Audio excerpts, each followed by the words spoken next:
Hey Groupers, Pastor Marshall. I hope that you love this Christmas tree as much as I do and how beautiful our new building looks with this Christmas tree out in front. Well, this last week I started my message by talking about balance, and I want you to all get talking at the beginning of your small group. So let's just make the conversation go like this. How are you trying to keep balance in your life? I made a whole lot of lists of things that I try to keep in balance, my checkbook and chores around the house and sharing time driving on trips. Well, what about you? How do you try to keep balance in your life? What are different things that you try to keep in balance? Well, right away, verse 12, Paul brings up two subjects that I think that our modern Western Christian minds have trouble with. First, what do you think about the idea of working out our salvation? That's what it says. It says that you're working for your salvation. What do you think about that idea? And then second, Paul says that we're doing that with fear and trembling. How do you understand fear and trembling as a Christian?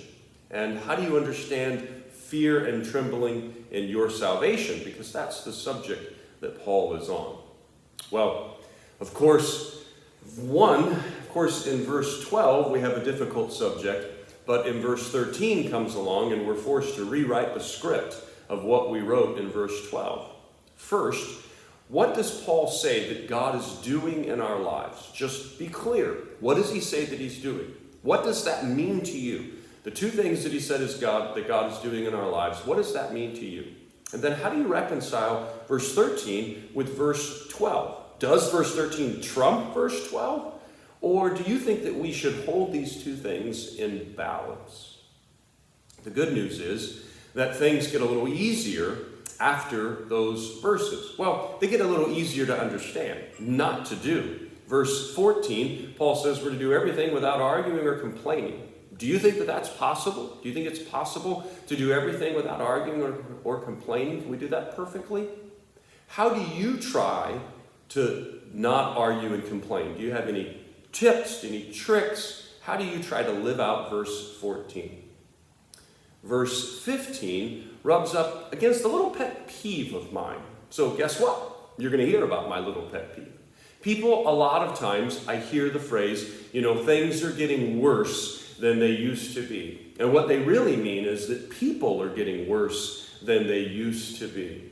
But verse 15, Paul calls his generation a crooked and depraved generation. Are things getting worse? What isn't worse? One time I heard a preacher say that sin comes from human beings.